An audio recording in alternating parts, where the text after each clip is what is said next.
তীব্র গরমে ঘন ঘন লোডশেডিং এ জনজীবন বিপর্যস্ত হয়ে পড়েছে। এ নিয়ে আরো জানাতে নাটোর থেকে যুক্ত হচ্ছেন নাজমুল হাসান। নাজমুল, এই সংকট নিরসনে জেলা প্রশাসন বা বিদ্যুৎ বিভাগ থেকে কি কোনো তাৎক্ষণিক পদক্ষেপের কথা জানানো হয়েছে কিনা জানাবেন বিস্তারিত।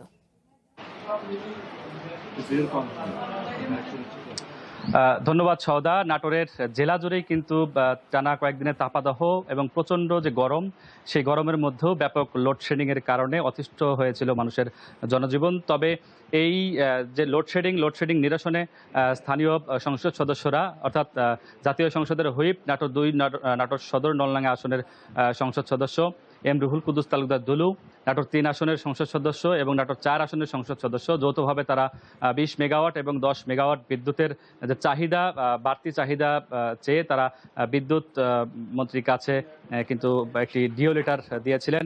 নাটোর পল্লী বিদ্যুৎ সমিতি ১ এবং নাটোর পল্লী বিদ্যুৎ সমিতি ২ আমাদেরকে যারা কর্মকর্তারা আছেন তারা আমাদেরকে জানিয়েছিলেন এবং তাদের দাবি যে ডিও লেটার পাওয়ার পর এখন বিদ্যুৎ পরিস্থিতি স্বাভাবিক রয়েছে। তবে আজকে আমি অবস্থান করছি নাটোরের গুরুদাসপুর উপজেলায়। এখানে কিন্তু সকাল থেকে এখন ঠিক ১০ মিনিট পূর্ব মুহূর্তেও বিদ্যুৎ ছিল না। পল্লী বিদ্যুতের যিনি এখানকার ডিজিএম ছিলেন তার সাথে কথা বলেছি, তিনি জানিয়েছিলেন যে ৩৩ কেবি লাইনের মেরামত কাজ অর্থাৎ লাইন ফল্টের কারণে সকাল থেকে নির্দিষ্ট কিছু এলাকায় বিদ্যুৎ সরবরাহ বন্ধ ছিল।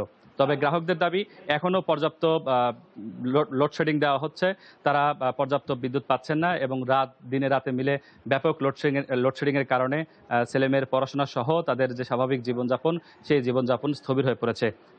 বিদ্যুৎ বিভাগ বলছে যে এই যে কয়েকদিনের যে লোডশেডিং সেটির থেকে তারা পরিত্রাণ পেয়েছেন কিছুটা। ডিও লেটার দেওয়ার পরে এখন অনেকটাই লোডশেডিং কম। তবে এরকম যে চাহিদা এখন রয়েছে বিদ্যুৎ বিভাগের নাটোর অঞ্চলে, সেই চাহিদা অনুযায়ী এখন তারা বিদ্যুতের চাহিদা মেগাওয়াট পাচ্ছেন। কিন্তু যদি এটা অব্যাহত থাকে তাহলে লোডশেডিং তেমন দেওয়া হবে না। কিন্তু যদি আবারও পুনরায় গত কয়েকদিন আগের মতো চাহিদা, তাদের যে চাহিদা থাকে সেই চাহিদার অর্ধেক যদি আবার পান, তাহলে কিন্তু আবারও লোডশেডিং দিতে তারা বাধ্য হবেন। এদিকে বিদ্যুৎ বিভাগের যারা লাইনম্যান রয়েছে, মিটার রিডিং করতে যাচ্ছেন, যারা লাইন ফল্ট হলে মেরামত করতে যাচ্ছেন, তারা কিন্তু সাধারণ গ্রাহক যারা রয়েছেন তাদের তোপের মুখে পড়ছেন এবং তারা ব্যাপক হুমকির মধ্যেও রয়েছেন। বেশ কিছু গ্রাহক সামাজিক যোগাযোগ মাধ্যমে কিন্তু অফিস ঘেরাও, মানববন্ধন সহ বিভিন্ন ধরনের হুমকিও প্রদান করেছেন। তবে আজকে সকাল থেকে এখন পর্যন্ত লাইন ফল্টের কারণে বিদ্যুৎ বন্ধ ছিল এটাই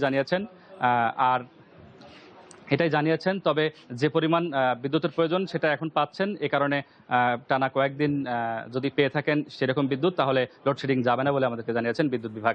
সদা এই ছিল নাটোর থেকে লোডশেডিংয়ের সর্বশেষ।